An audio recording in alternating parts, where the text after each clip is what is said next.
श्री कृष्ण और सुदामा की अमर मित्रता। न मित्रता धन देखती है, न वैभव, न ही पद और प्रतिष्ठा। जहां प्रेम होता है वहां केवल हृदय का संबंध होता है। आज हम आपको सुनाने जा रहे हैं श्री कृष्ण और सुदामा की अमर मित्रता की कथा, जो सिखाती है कि ईश्वर को भेंट नहीं, भावना चाहिए।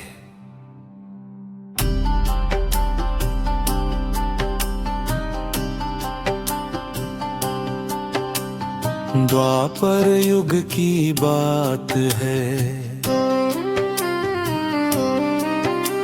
उज्जैन के समीप सांदीपनी ऋषि के आश्रम में दो बालक शिक्षा ग्रहण कर रहे थे।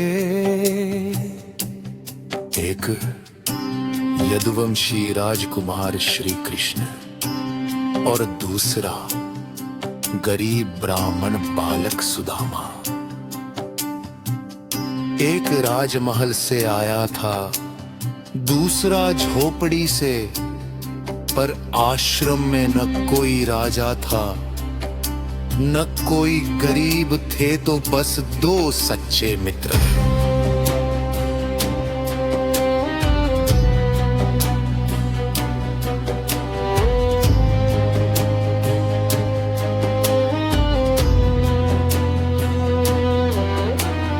दोनों साथ पढ़ते, साथ गुरु सेवा करते, साथ वन से लकड़ियां लाते और साथ ही जीवन के संस्कार सीखते। समय बदला,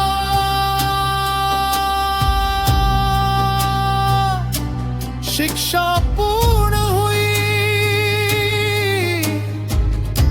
और दोनों अपने अपने मार्ग पर चल पड़े। श्री कृष्ण बने द्वारकाधीश और सुदामा बन गए एक साधारण निर्धन ब्राह्मण। सुदामा का जीवन कठिनाइयों से भरा था। घर में न अन्न था न वस्त्र, पर हृदय में मित्र श्री कृष्ण की मधुर स्मृतियां थी। एक दिन सुदामा की पत्नी सुशीला बोली, स्वामी आपके मित्र तो स्वयं श्री कृष्ण हैं, एक बार उनसे मिल आए, शायद हमारी दरिद्रता दूर हो जाए।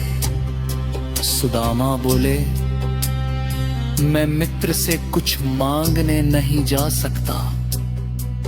फिर भी पत्नी के आग्रह पर वे थोड़े से चावल की पोटली लेकर द्वारका की ओर चल पड़े।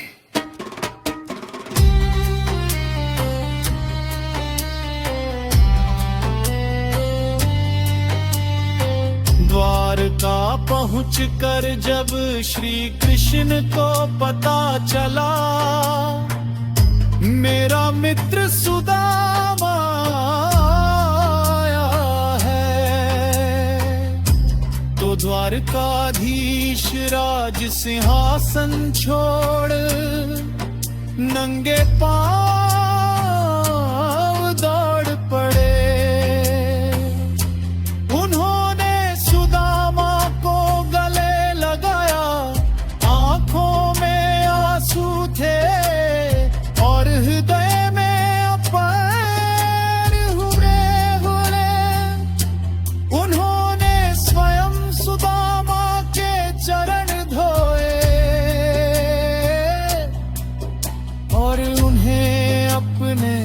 सिंहासन पर बैठाया। श्री कृष्ण मुस्कुराकर बोले, मित्र मेरे लिए क्या लाए हो? सुदामा संकोच में पड़ गए, पर श्री कृष्ण ने चावल की पोटली खोल ली। एक एक दाना खाते हुए बोले, मित्र, इससे स्वादिष्ट भोजन मैंने आज तक नहीं खाया, क्योंकि वे चावल नहीं, मित्र का प्रेम ग्रहण कर रहे थे। सुदामा कुछ मांग ही ना सके, मित्र से मिलकर उनका हृदय तृप्त हो गया। जब वे अपने गांव लौटे तो चकित रह गए।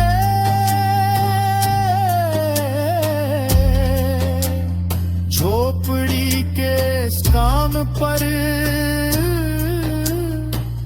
भव्य भवन था, दरिद्रता के स्थान पर समृद्धि थी। श्री कृष्ण ने बिना कहे, बिना मांगे सब कुछ दे दिया। यह कथा सिखाती है, सच्ची मित्रता में कोई छोटा बड़ा नहीं होता। ईश्वर को धन नहीं, भावना चाहिए। जो निष्काम भाव से प्रभु को याद करता है, उसका जीवन स्वयं संवर जाता है। ऐसी थी श्री कृष्ण और सुदामा की अमर मित्रता। जय श्री कृष्ण।